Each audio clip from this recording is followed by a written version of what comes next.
Hey guys and girls, my name is Alan and welcome to today's New Shop episode. So as you can probably gather from the title of the video, today I'm going to be talking about the latest piece of DLC that was released for Uncharted 4 multiplayer. Now this DLC came as a bit of a surprise to me.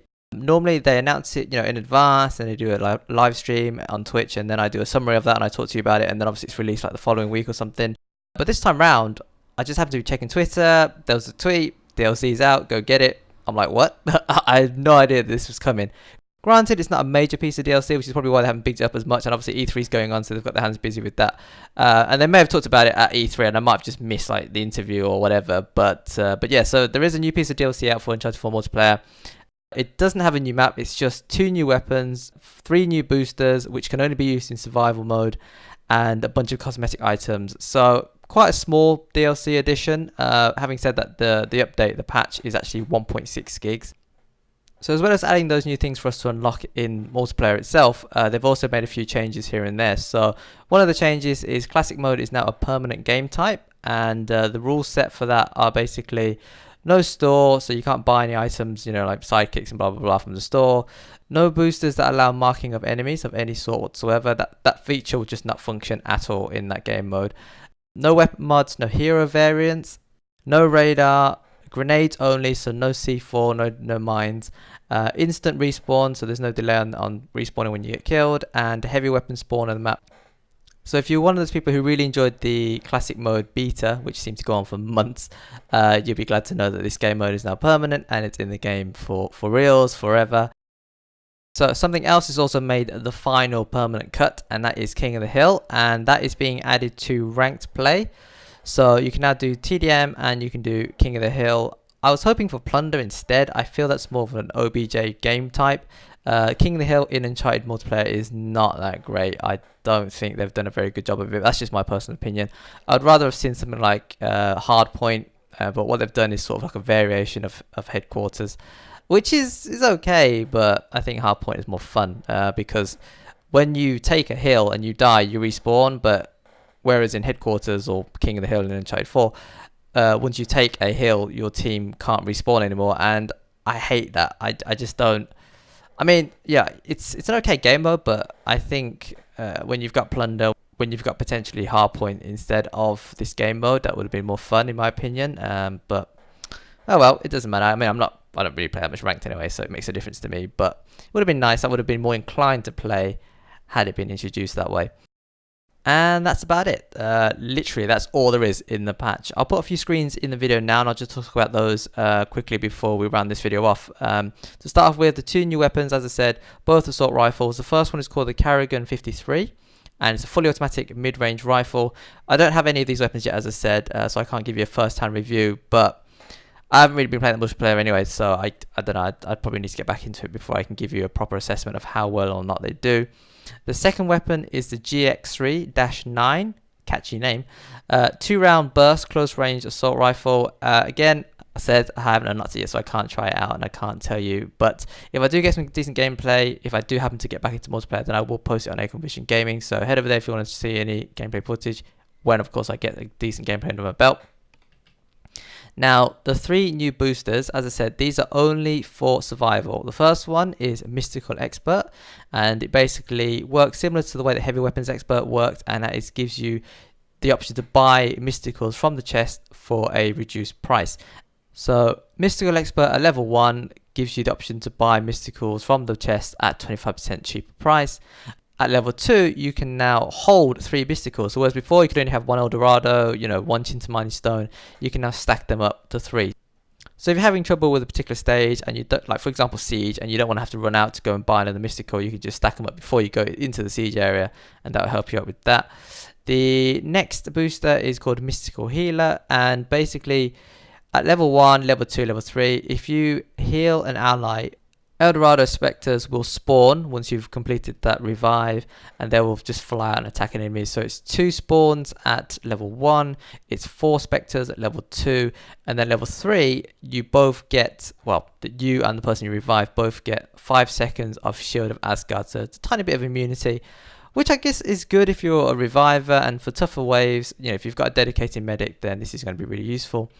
And then the final one is a booster that I thought would have come back a lot earlier than this, but has only returned to survival as well. And that hasn't returned to multiplayer at all, which again is a bit of a surprise. And it's Steadfast, which is basically Team Safe from Uncharted 3, whereby explosions do less damage at rank 1, and then at level 2, not only do you take less damage, but you're also immune from explosion knockdowns as well. So if you hate getting staggered by bosses or just enemies with RPGs and so on and so forth, then this is a really useful one to use. I've sort of managed to live without it for however many months that Survival's been out, so I don't know if I'll use it, but again, for tougher waves, if you're having trouble with a certain boss or whatever, then this can be useful. And I suppose adding all of these boosters, I guess they're trying to address the issue that people have been having, and that's crushing 3 stars challenge being ridiculously hard. And I still haven't completed it yet. To be fair, I have dropped off from playing Uncharted 4 multiplayer. As I said a while ago, I've started playing Mass Effect multiplayer, and that's taking up a lot of my time at the moment. I'm still playing the campaign as well, even though it's not particularly fun. And so I haven't really played Uncharted that much, but with these new boosters out now, I think I might go back to Uncharted 4 multiplayer and just get those 3 stars done for survival, because it's kind of annoying me, knowing that I probably could do it if I put a mind to it. I just need to get a good squad together, and I'll get it nailed, and I'll probably try and push on with that the next few days and weeks, just to get it done so I can move on and not think about it at the back of my mind anymore. Right, so I'll just round this video off now with a few of the messages of the day screen. So just a recap of the stuff that I said has been added. So 2 new weapons, some character skins, some vanity items, some new taunts, some new weapon skins, and as I said, the 3 new boosters which we just talked about. And a new ranked season reward, which I believe they said was masks. So if you play ranks, or if you like collecting these things, then I think it's going to be masks for this season. I've not yet seen these challenges or the new items that they're talking about at the very bottom of this list. I wonder if it's stuff that you can only get by completing challenges, or can you still get them for buying chests and just getting them randomly. If it's the former, not the latter, then that'd be quite interesting. I do wonder what these challenges are, and I'll probably look into it at some point. As I said, the one new game mode, well, new inverted commas, Classic mode is now a permanent addition to the playlist, so you can play that without having to just wait for it to come back into rotation. It's going to be there permanently now. And as I said, I've already talked about the rule set. Ranked, as I said, King of the Hill is now part of that playlist and is now a permanent game mode. I don't know if they're going to be adding any more in the future. I'm curious to know how popular ranked playlist is. If it's really popular, they might add more game modes. I don't think they will at this point, but it's possible. But I'm just curious to know how many people actually play it versus the standard. In Call of Duty, well, I know it's not the same game, but like Call of Duty games have always had like their own rank thing, and the percentages have been relatively small. It's like something like 10% of the player base play it consistently, whereas 90% just play the normal core modes or hardcore modes or whatever. So I'm curious to know what the number split is on Uncharted 4. If you know, drop a comment in the section below. If you can ask someone at Naughty Dog, then I'd be interested to find out. And final page, balance and bug fixes. Now the very top thing was not mentioned at all during the blog post talking about the DLC, and it's quite a significant well, okay, it's not significant, but it's fairly substantial change. So Weapons Expert, the booster for PvP mode, has been increased points wise, and Enhanced Radar Survival Only has also been increased points wise, 1 point across the board, I believe. And well, I don't use Weapons Expert in PvP, so it's not a big deal to me. But Enhanced Radar, it was originally 2 points to see enemies on the map at all times. It is now 3.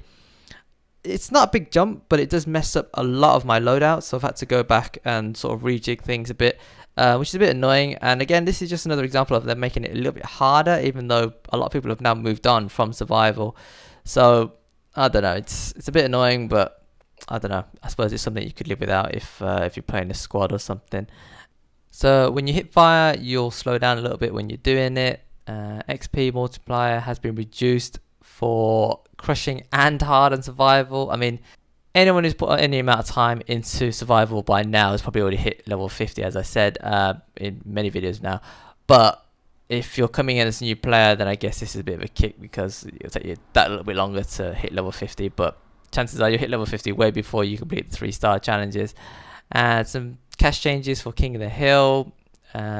Fix some various issues with party matchmaking. Yeah, wait and see for myself before I praise that change. Fix an issue where players become invisible. I did post a video on AcornVision Gaming. I can't believe that they've only just now fixed it, if that's the case. and then some more King of the Hill changes and some various level exploits, which I've not seen that many of recently, but as I said, I haven't been playing multiplayer that much, so I wouldn't know too much about them. Alright, so that is all that was released in that DLC, so quite a short video today. Well, short comparatively speaking to the other videos that I've done in the past. Let me know in the comment section below, are you still playing multiplayer? Does this intrigue you? If you haven't been playing multiplayer, is this going to pull you back? Are you still playing survival? I'm also interested to know what sort of split there is in terms of that as well, because I know at this point in the game's life for Uncharted 2 and Uncharted 3, there were still plenty of people playing survival, well, co-op. But for Uncharted 4 multiplayer, people like myself who would have been playing still in Uncharted 2 and Uncharted 3 at this point have now basically not necessarily moved on, but I don't feel the appeal of playing it because unfortunately I'm just not enjoying it as much as I want to enjoy it, and until they release new game modes for survival such as co-op specifically or adventure, I don't know if I'm going to come back and play it, you know, consistently, besides trying to get the 3 stars obviously. Okay, so that'll do it for today's video. As always, if you enjoy the content, consider tapping that button. I really do appreciate it. And if you've got any thoughts you'd like to share with me regarding the stuff I've talked about today or any of the DLC content, let me know in the comment section below. As I said, if I do get any multiplayer footage, I will be posting it to AcornVision Gaming. At the moment, I am heavily invested into Mass Effect Andromeda multiplayer, so if you want to see footage of that, I've done some pack openings and some gameplays. But until next time, thanks for watching, thanks for listening, take care, and I will see you later.